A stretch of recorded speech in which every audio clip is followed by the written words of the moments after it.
Hello and welcome back to the lounge. Today is Friday, May 25th. Super excited. I'm hyped up. Just had a customer walk in here and I don't know, just got good energy from the customer. That always happens. Like someone walks in, they're really into like picking a good cigar that for what they want, giving me a lot of information to work with, you know, because like it's hard to pick a cigar for someone that doesn't really know what they want, because then I feel like our job as like retail or, you know, just retail, our salesman is to find the best cigar for what they want. It doesn't necessarily mean I'm going to try and sell you the most expensive cigar. I'm trying to sell you the best cigar for your occasion. Now, some people, you know, they might want the most expensive one, and then I'll be like, here it is, like this. Some people ask like, hey, what's your most expensive cigar? I go, this one, and then they go and they're like, all right, I'll get 3 of those, and I'm like, I even asked them, I'm like, are you sure that's what you want? Like, you might not like that if you don't like that certain type of cigar type or architecture, you know, they might not like the box press or the fact that it's too spicy. Either way, I'm getting too caught up in this. I just love helping people find the right cigar. I think that's the most important part about the smoking experience is it's kind of a little rant. It's the most important part about the most important part about the smoking experience is making sure that you have the right cigar. If you don't pick a cigar that you want or for the mood that you want, you're gonna have a bad time. And it might be because it's too strong, it might be because it's too light and too much pepper. Like I don't have to help you pick it. You might know it, but if you don't know it, don't be afraid to ask the salesman what they think, or the person that's there what they think, or which one is gonna fit your special occasion better. Because, you know, I wouldn't pick the same cigar out at the bar that I would pick at home drinking some whiskey, or, you know, on the beach or on the boat. Maybe those two would be kind of the same. Since you're getting a lot of sun, you would want something. Either way, long ass rant. Today is Friday, May 25th, and it is Friday's favorites. Today we're going to be testing or, you know, analyzing the cigar that I picked for the week. And this week it's La Aurora 1903 edition. It's the double barrel, well, La Aurora Preferido, I think that's what they're called. And then this one's the barrel-aged one. I know there's like the Cameron, we have the Platinum, we have the Gold. I don't know if that's what their names are, but we have the entire collection here. I think Sapphire's my favorite, and it's because it's the lightest. The Blue Tin. This one's the barrel-aged, though. I had this one when we first got it in, like 3 weeks ago. I've been letting it sit in my personal stash, humidor, for a while, so it's gotten nice and primed and ready for my tasting and analyzing. I always try to leave the ones for Friday's favorites, since we're judging them solely on themselves. I don't want to have a bad cigar or one that's not properly cured in the humidor or aged. I don't want to try one of those on Friday's favorites. Because, you know, it's not embarrassing for me, but it might be embarrassing for me as well, or for them, whichever way you want to look at that. But this one's Friday's favorites, La Aurora Preferido barrel-aged, the barrel-aged one. So it comes in a nice tin. It's nice. These are, from La Aurora, the reason I picked this one, I want to pick the ones that I think are going to be the best. I don't want, you know, some scrub showing up on Friday's favorites and then, you know, breaking apart and all that stuff. So these, as far as I have, or as much as I have tried them, they have had, you know, really good construction and consistency in them. Not just the barrel age, because I've only had this one once, but every other one from the Preferido line has had very good consistency. So I'm excited to try this one again and try it with you guys, actually. So it smells nice. Sight, it's like a light brown. You know, it doesn't nice ring gauge. I really love this this roll, because it's like a torpedo, but not at the same time. I think it's called the Perfecto. I think someone told me it was called that. You guys know what this cut is called, or this roll? I don't know what it's called. If you guys do know, you guys should definitely leave that in the comments. That's a question I'm asking you. Because again, I don't know everything about cigars. I'm still learning.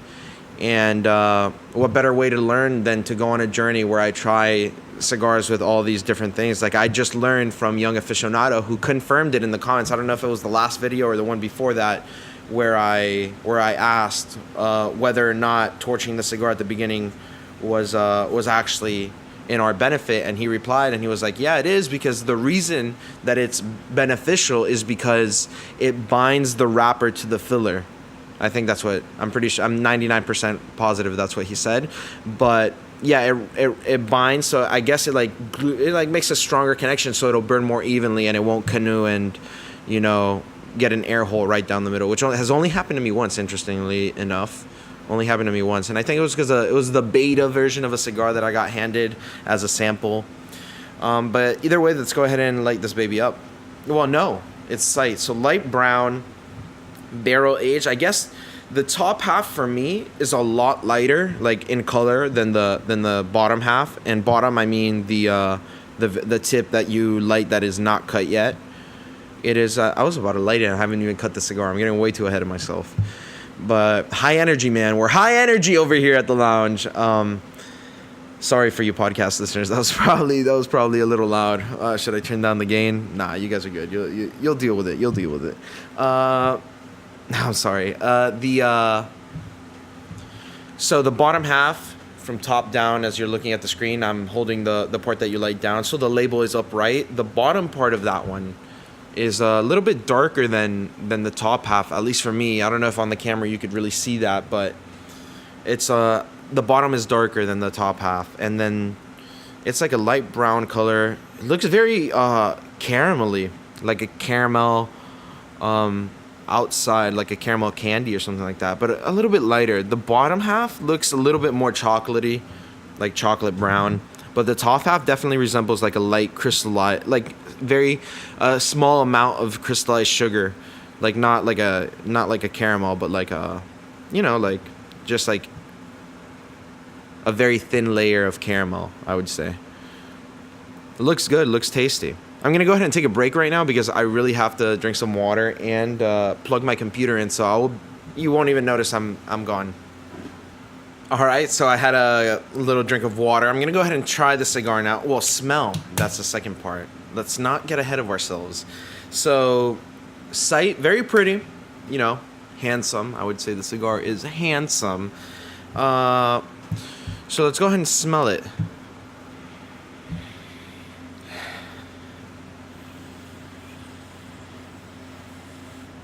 I don't know if it's the sight that's giving me a little bit of bias, but it does smell sweet.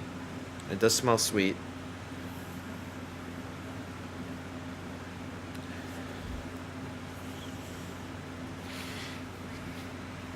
Now, I wouldn't say it smells barrel aged, but it smells like wood. Barrel aged, I don't know if it's oak. Maybe it does.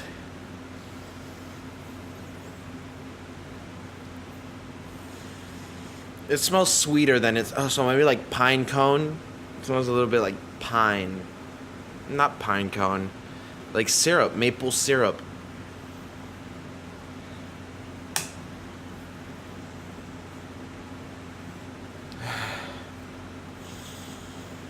Yep, definitely. It smells sweet like maple syrup. Not a lot, but it does smell sweet.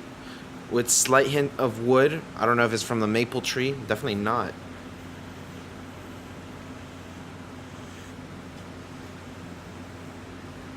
But it does smell really good. Now let's finally try it. I'm going to go ahead and give it a straight cut because, as I like to say, every single time that I cut a cigar, for some reason, I like to re-mention the fact that giving a cigar a cut that is not a straight cut will alter its flavor. I mean, even the straight cut gives it a different flavor than a V cut or a punch, because the punch suppresses, the V cut enhances. The straight is kind of like a like in the middle, depending on how much of it you cut off.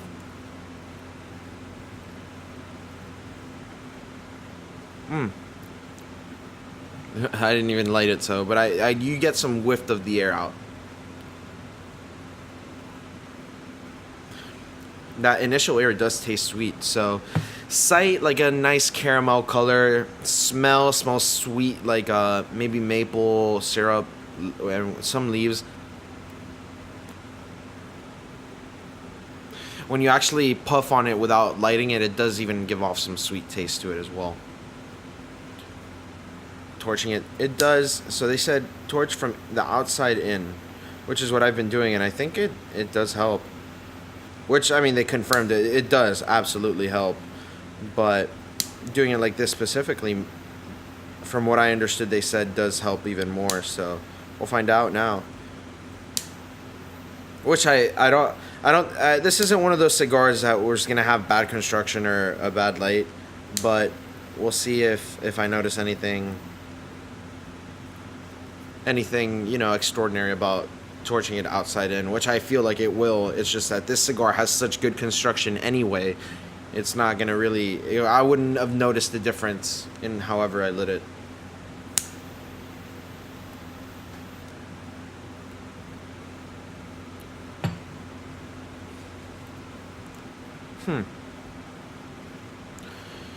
Initial puffs are good.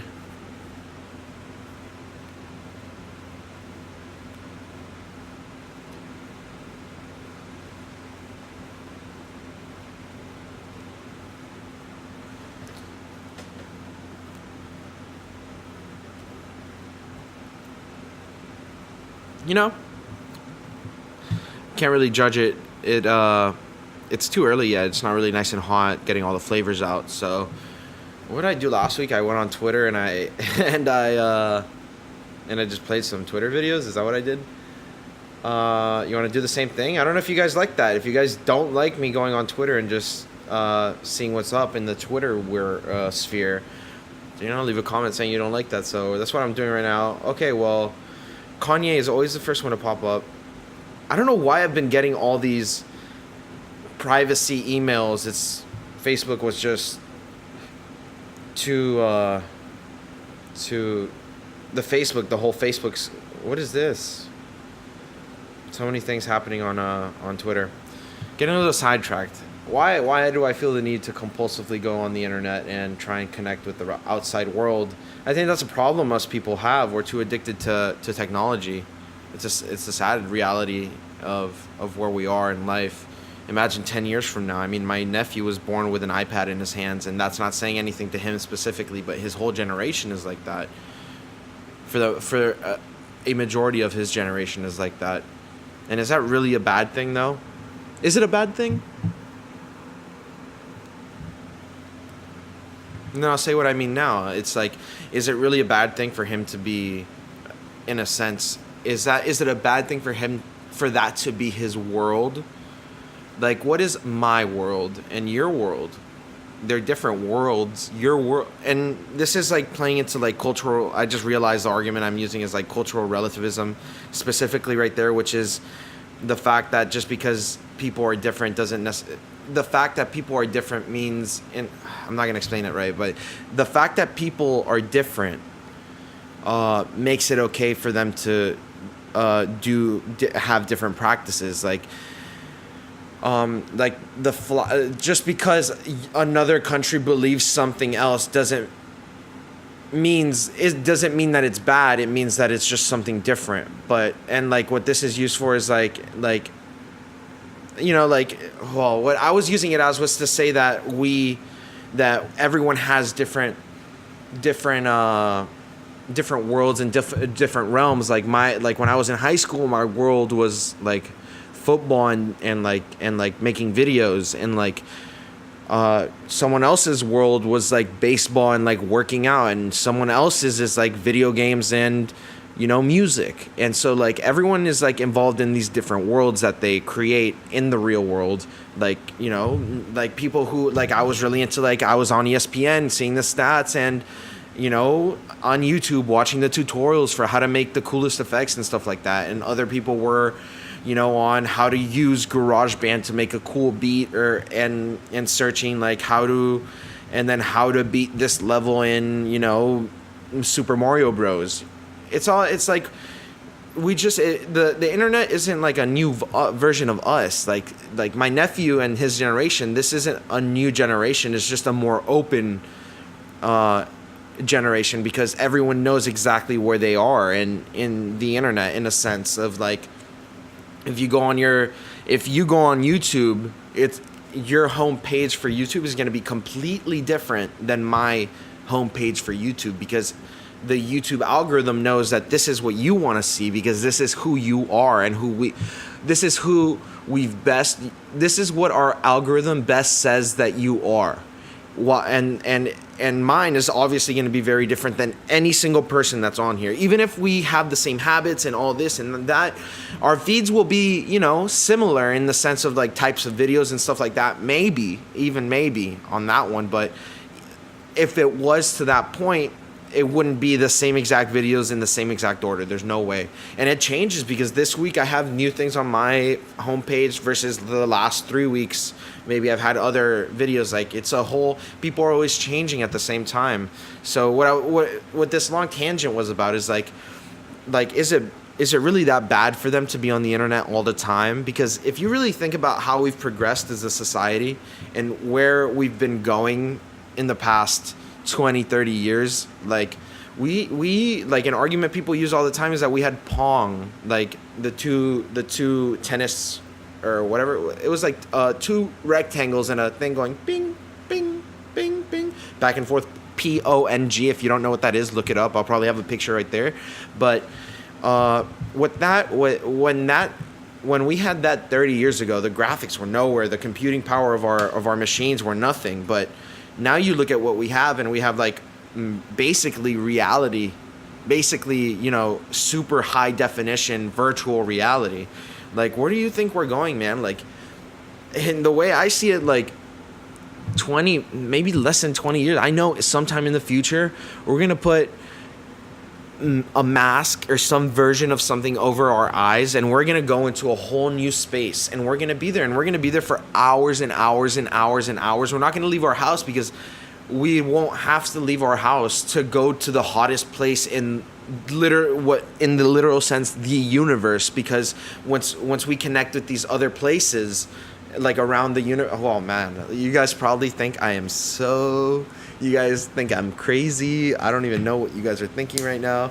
But when we go to these other planets and we start colonizing around the universe and in different parts, even Mars, like the internet will be the one place where we can all go and reunite between all these different places that we'll go. So when we're in the internet, it doesn't matter if it's 6 o'clock in the morning in China, and I'll be playing with a Chinese friend that I made online, and then there'll be another friend that lives in like Zimbabwe, and like just around the world, and we'll all be there in the same place at the same time, in a sense. And what was I saying? So is it really bad for him to be on his iPad all the time? It's just the way that things are going. Like when he's 8, you think the next generation is going to go out and shop for their food when they see us already using Amazon Prime and Postmates and whatever other services come out for grocery delivery?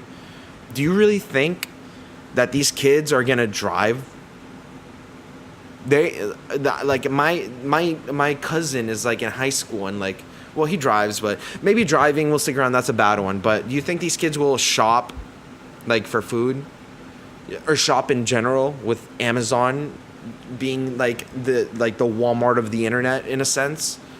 You think these kids are going to do a lot of what we do? You think they're going to go out to the playground? They might, because their parents are not going to hop on board with them and be like, yeah, you're going to go into a virtual playground.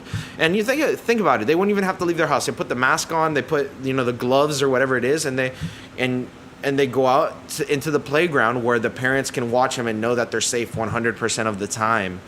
And then in another house somewhere else is your best friend, and you both just had children at the same time. So you tell both your kids get onto the same playground, which is on a server that you made, or a party that you made just for you two, and then you could take them to like virtual Disney online, and they'll be there and we'll have like the electronic chairs that will move as the roller coasters do. Like, we're going to have all that.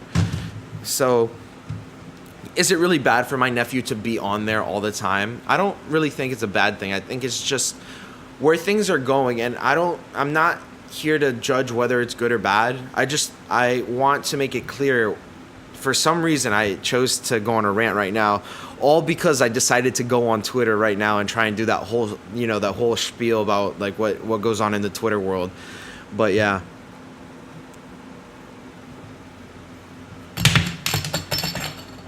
Just a mess out here. I'm just a mess out here. But yeah, I haven't even judged the taste of the cigar. I guess I went on that long ramble slash rant because like I want to get my word out there. I think this is like I have a platform now where people like listening to me talk, and I mean like I've done this video. I think today's the 24th or the 23rd consecutive video. Well, not consecutive, but third. I originally said I wasn't going to do them on Sunday. That's just even though I want to start doing them on Sunday too, so that might come in the future. But the when I started doing this, like I've been doing this 6 days in a row, or six a week, every week, and it's not easy. But I'm surprised I've been so committed to this, and it's because I like being able to talk to people and interact with people who like listening to what I have to say. So if you manage to get through that ramble, please leave a comment saying that you like that ramble. I don't just want to see Rory on there commenting that he likes it. I hope that comment please, but I don't want you to be the only one, because it's like I don't know like the other 20 views, if the other 20 views liked what I was saying or not. Like, please leave a comment saying what. And I guess I did this too far into the ramble, because if they didn't like that ramble, they already left. So let's shift the focus back to the cigar, which is why we're here. We're not here for me. We're here to not judge, but like, critique the La Aurora Preferido barrel aged, double barrel aged. And so let's go and puff on it again.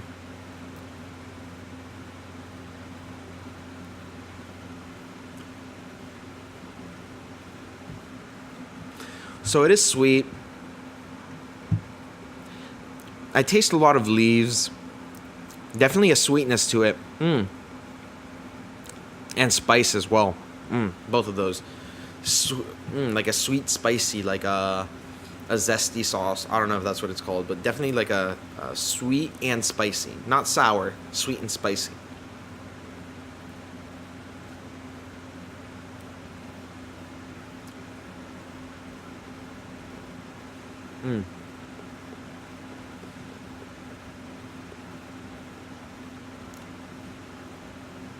Leaves, wood.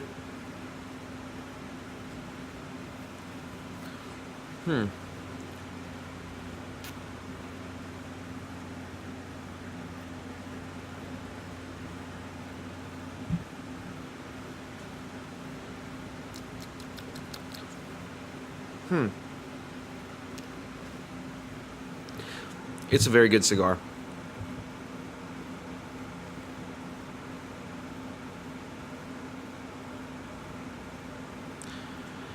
I would... man, it's making me think about everything I was just talking about. It's like weird, because it's like when I puff on a cigar, you start really thinking about like things, just things in general. So what I was thinking about, to be completely transparent, was, did I really need to say that? That was like a 7-minute rant that I went on. Did you guys really need to hear all that? Or did you want to hear all that? So now I'm kind of like feeling like I shouldn't have maybe done that, but I did it. It's going to be there. I'm going to upload it anyway. And so I really want to hear your feedback. I really hope you guys enjoyed that, because if you didn't, then it means that I'm stupid and I shouldn't have said that. Maybe I'm not stupid, but you know what I mean. Will they keep watching me after I did that ramble? Yeah, basically. But it's a really good cigar. Okay, the double barrel aged. It's really good. Taste, construction, not what I wanted to see, but pretty consistent. A little bit more, and then we'll find out for sure.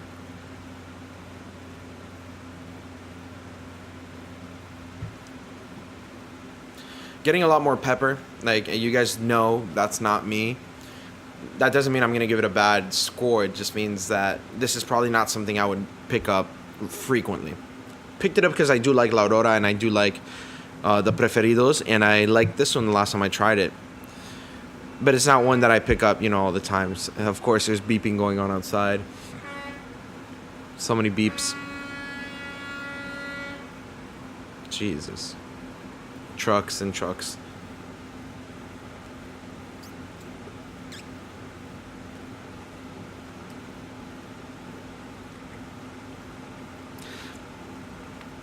It's like spicy. sweet, like wood, chopped wood is what I'm getting off this. Chopped wood. Definitely, I guess the oak. I've never tasted oak tree, but maybe I should. I should do a segment where I go and grab oak bark and bite on it. Would you guys like to see that? Comment Javi bites the oak if you want to see me bite oak.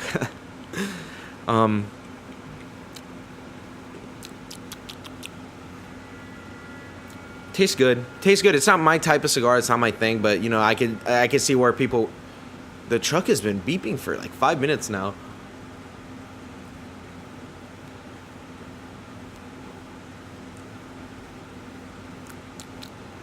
I like it.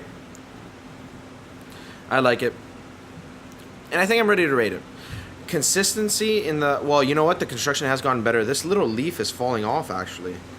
Which kind of disappoints me because this has been sitting in my humidor for a while now. And I know my humidor is up to correct temperatures. Not temperatures, but like humidity level. It's like correctly gauged, so... Okay, so kind of funny. I had to go up to the camera and press record again because I wasn't. It exceeded recording limit because of my long ass rant. But I'm ready to rate it. I'll take one more puff just in case.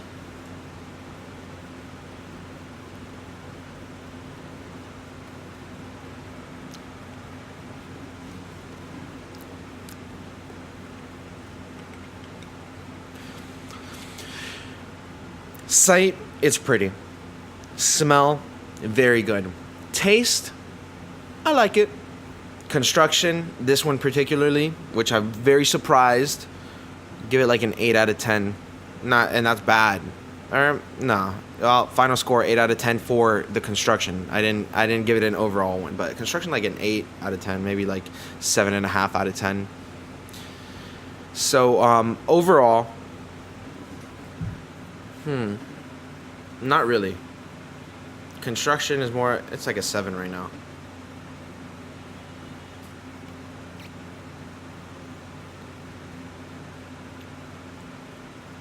I feel like it's too early to judge the construction by itself.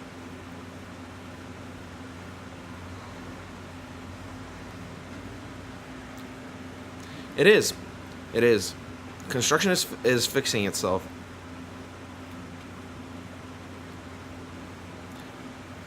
Either way, I'm ready to score it. The Lounge official Friday's favorite score for La Aurora Preferido double barrel aged is a whopping bum ba boo. Drum roll, please. It is a. Oh man, that's tough. I don't want to just blur it. Final score. The Lounge.